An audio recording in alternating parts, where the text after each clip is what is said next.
그건 성경이 만들어지기 전부터 있었던 거라니까요. 그 양심이라는 게. 그래서 양심이라는 이 단어가 슈네이데시스라는 단어예요.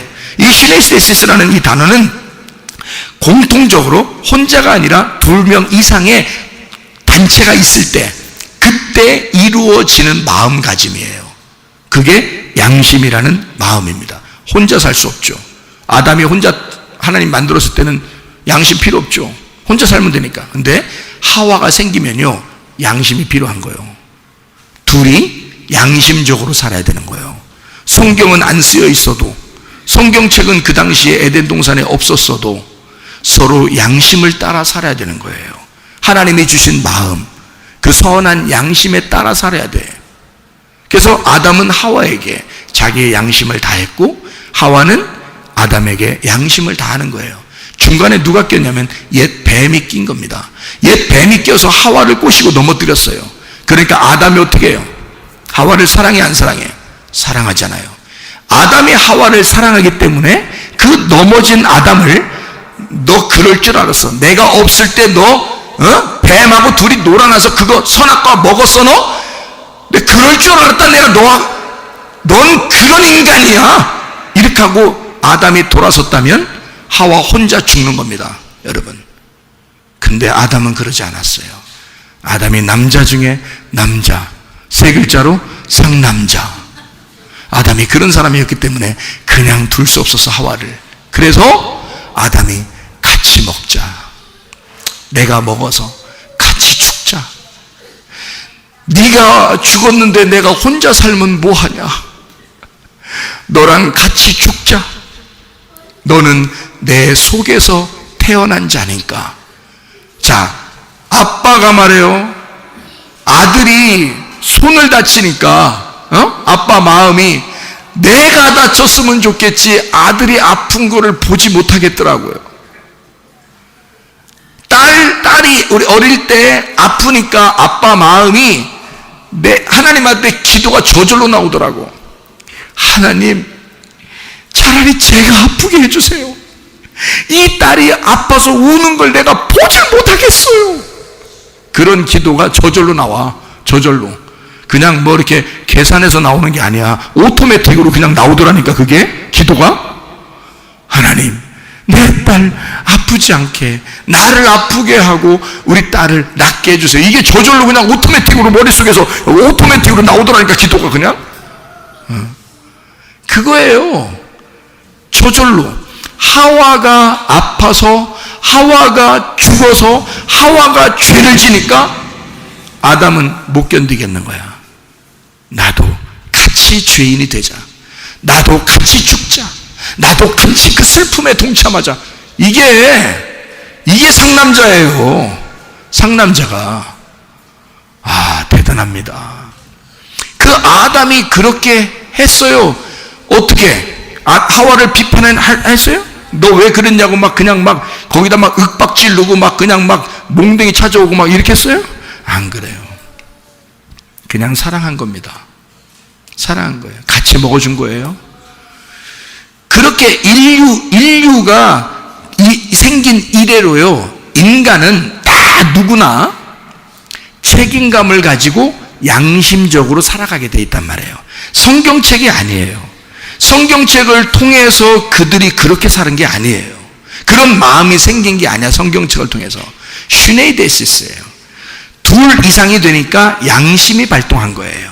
자기 혼자 살 때는 혼자 살면 돼. 근데 남편과 아내가 생기고 자녀가 생기고 친구들이 생기고 점점 동료들이 생기면 공통된 지각을 가진 양심이 발동하는 거거든요. 그래서 조심하는 겁니다, 서로서로.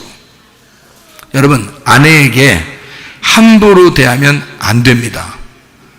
남편에게 함부로 대하면 안 됩니다. 그 사람은 너와 다르기 때문입니다. 그 사람은 하나님이 굉장히 사랑하는, 하나님의 눈에 넣어도 아프지 않은 그 한 사람이기 때문이에요. 여러분의 딸과 아들에게, 여러분 부모에게, 남편과 아내에게 진짜 잘해야 됩니다. 유일한 하나님이 나와 사는 것처럼 그 하나님에게 대하듯이 대하란 말이에요. 그게 진짜 가정생활인 거예요, 여러분.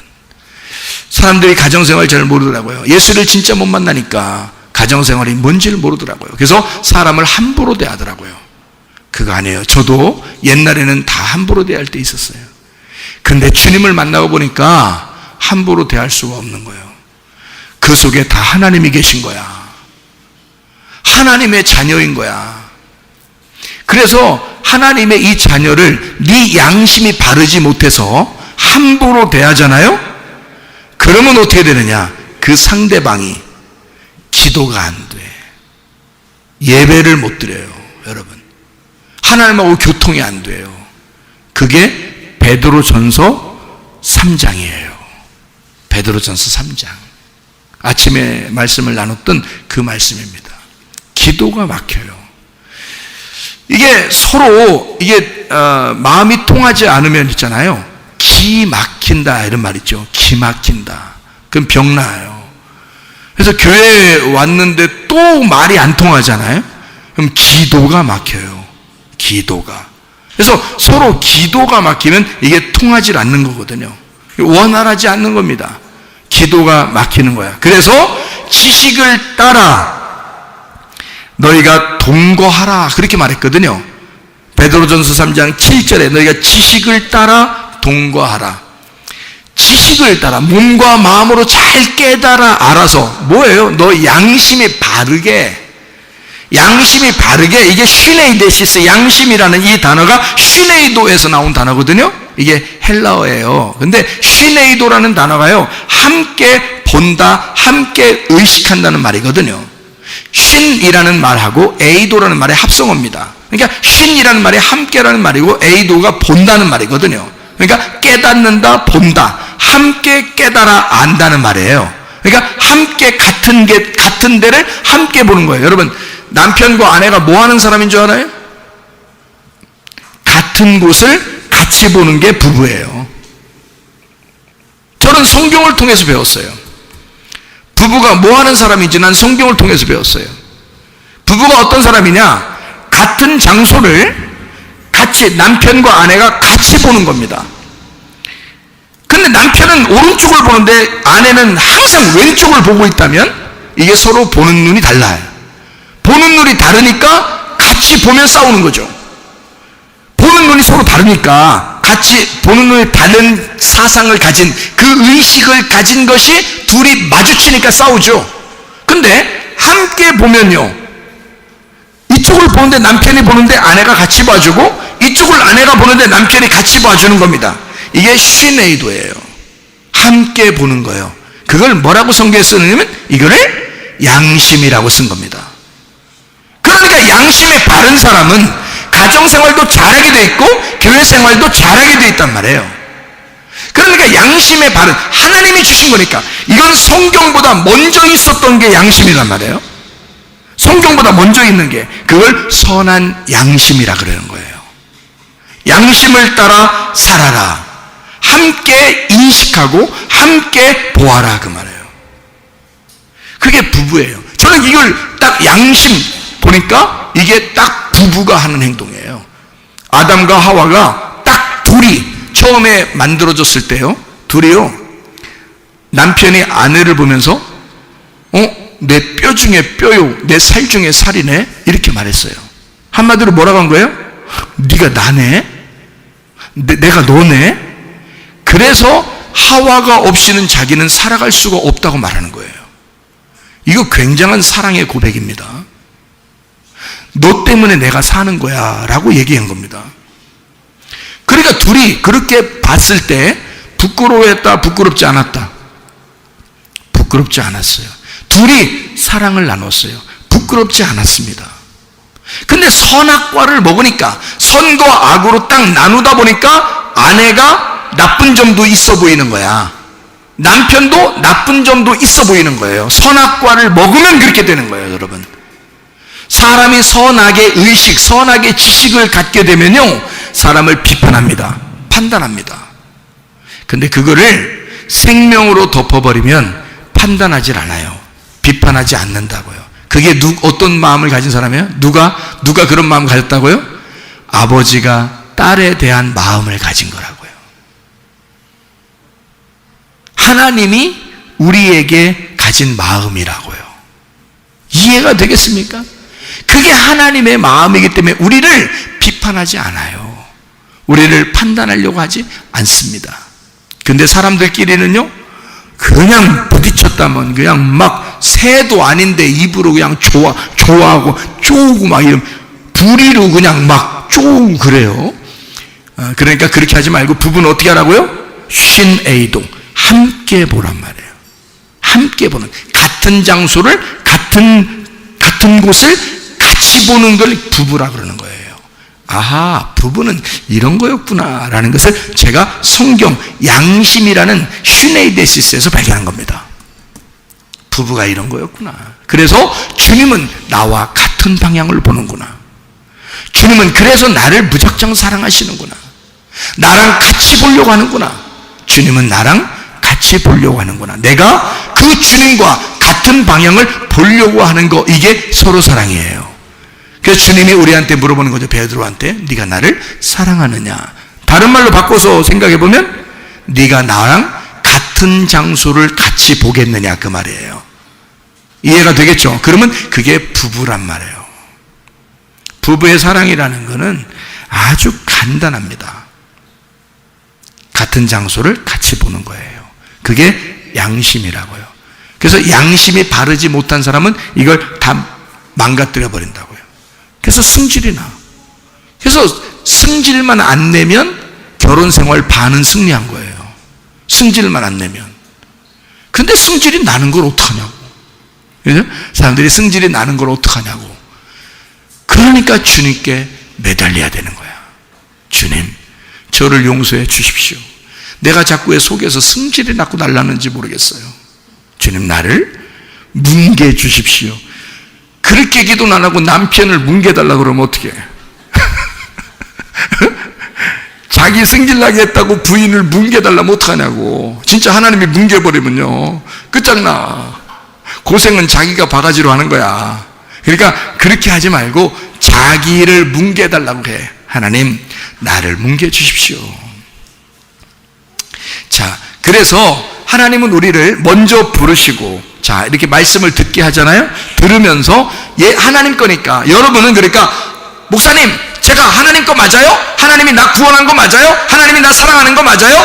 나 구속하신 거 맞아요? 내 빚을 다 갚아주신 거 맞아요? 내가 하나님의 자녀인 거 맞아요? 맞아! 네가 하나님의 자녀라고. 그래서 너를 말씀으로 먹이고 자꾸 고쳐주려고 하는 거라고. 말씀으로.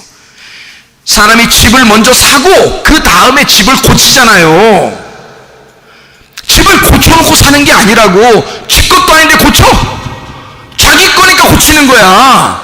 하나님이 우리를 샀기 때문에 자기 거니까 고치는 거야. 그래서 한 번은 다 꺾어낸다고요. 그래서 인생을 살다가 한 번씩은 다 슬픔이 여러분 가운데 오는 거라고. 왜? 하나님이 여러분을 두 번째 부르고 싶어서 그런 거예요. 여러분을. 그렇게 되면 주님의 마음을 깨닫게 되는다고. 그래서 우리 인생 가운데 한 번씩 다 슬픔이 이렇게 오는구나. 우리 가정에 나를 사명자로 세우시려고. 이해가 되겠습니까? 저는 인생에 엄청 꺾였어요, 저거. 병도 걸려서 몸이 죽을 뻔하다가 하나님이 살려주셔서 살았죠.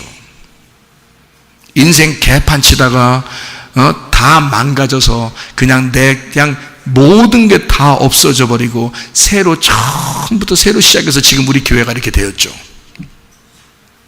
이거요, 저 인생 정말 저를 본 사람이 있다니까, 이게 같이. 근데 참 이분들은 진짜 충청도라 그런가, 그냥 무던해요. 그냥 목사가 인생 개판 치는데도 그냥 저러다 말겠지, 어떠다 저러다 좋아지겠지, 이래서 그런 건지, 하여튼 그렇게 그냥 꼬나보지도 않고, 꼬나보니 이렇게도 안 하고 말해요. 그냥 무던하게 그냥 이렇게 교회를 다니다가 어느 날 내가 진짜 하나님 앞에 회개하고 이런 모습으로 여러분 앞에 설 수 있도록 다 이렇게 하나님이 만들어 주신, 이게 참, 그러니까 그런 모습을 보시는 이 집사님들이나 여기 우리 청년들은요, 야, 이 세상에 이런 일도 있구나, 하나님 살아계시구나, 아마 이렇게 생각하실 거라고요. 그러니까 다른 데서 하나님 찾지 말라고, 하나님 살아계신 거 어디 가면 볼 수 있냐고 하지 말고, 여기 교회 와서 여기 앞에 이 사람 보면 알아. 이 사람 보면 하나님 살아계신 거 이 사람 보면 알아. 네. 우리 집사람한테도 그래요. 제가 뭐 다른 데서 많이 찾으려고 하지 마. 어디 뭐 간증 뭐 이런 거 뭐 다 필요 없어. 그냥 내가 간증이야. 내가 알잖아. 당신도 내가 간증이야. 그러니까 우리 집사람이 그렇디요. 이만한 간증이 없디요. 최고의 간증이래. 저보고. 그래, 이게 진짜 나를 집을 만들으니까 나를 사시니까. 여러분, 우리를 샀기 때문에 우리가 내 자신을 내가 포기하지만 않으면요, 내가 내 자신을 포기하지만 않고 언젠가 하나님이 나를 살리실 거야, 언젠가라도 나를 하나님이 이렇게 세워주실 거야 라고 내가 나 자신을 완전히 포기하고 가룟 유다처럼 완전히 자기를 버려버리고가 아니라 베드로처럼 그렇게 힘든데도 참고 기다리고 있으면 어느 날 주님이 찾아오신다고요. 그래서 그 사람을 다시 만나. 그 다시 만날 때는 하나님의 사람으로 만나, 하나님의 사람 일꾼으로 만들어낸다는 거죠. 그게 하나님의 역사예요. 하나님의 살아계시니까 기다려보시라고요. 여러분 지금 어렵고 힘들어도 기다려보시라고요. 하나님이 여러분 반드시 이렇게 세워서 하나님의 사람으로 만들 테니까. 하나님이 그런 하나님이시라니까요. 저는 그 하나님을 만난 사람이에요. 너무너무 행복하다고. 지금은 무슨 말인지 아시겠죠? 그래서 집을 샀기 때문에 집을 포기를 안 해요. 하나님이. 여러분 집을 갖다 비싸게 주고 사면은, 아니 여러분 예수님만큼 집을 비싸게 주고 산 분이 계셔요? 자기 목숨을 버리고 우리를 샀는데, 우리는 목숨 버리고 집 사고 그러진 않잖아요. 조금 돈 주고 산 거 아니야 우리가 집을 살 때는. 근데 예수님은 자기 생명을 주고 우리 집을 샀어요. 우리 나라는 집을. 근데 이 집을 포기하겠어? 예수님이 내가 죽을 때까지 포기 안 해. 주님은 반드시 찾아와서라도 나를 만들어 나가신다고요. 그 집을 반드시 고치려고 할 거란 말입니다. 자기 집이니까 포기 안 해. 반드시 고쳐서라도 자기의 일꾼으로 쓰려고 한다고. 자기의 사명으로 집을 쓰려고 한다고요. 이해가 되겠습니까? 그런 주님이시라고요. 그런데 하물며 그렇게 귀한 딸, 그렇게 귀한 아들, 그렇게 귀한 아빠, 그렇게 귀한 엄마, 그렇게 귀한 아내와 그렇게 귀한 남편이 여러분이 무시할 만큼, 여러분이 비판하고 판단할 만큼 그런 사람들이냐 이 말이에요. 그런 거 아니라고. 네가 뭔데 그 사람이 예배도 못 드리게 하느냐? 네가 뭔데 그 사람이 기도도 못하게 하느냐? 베드로전서 3장 7절에 너희가 지식을 따라 아내와 동거해야 된다.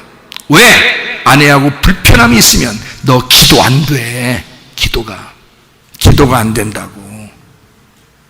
그래서 너를 위해서 너 그 기도, 그 예배, 그 기도가 예배인데요. 그 기도가 프로시케라는 단어거든요. 이게 기도, 이게 예배라는 단어입니다. 프로시케. 이게 프로시코마이에서 온 건데, 기도한다, 예배한다라는 단어예요. 이게 프로스, 앞에 향하여라는 말이고, 유코마이라는 합성어예요. 프로스, 유코마이. 그러니까 프로스는 앞으로 향하여서 있는 거고, 유코마이라고 하는 게 소원한다, 하나님께 기도한다는 말입니다. 하나님을 향하여 내가 기도하는 모습, 이게 프로시케, 프로시코마이, 이게 프로스 유코마이라는 단어예요. 근데 그 기도가 막힌다는 거야. 남편하고 아내하고 부모하고 자녀하고 문제가 생기잖아요. 기도가 안 돼. 기도하기 싫어. 신경질 나서.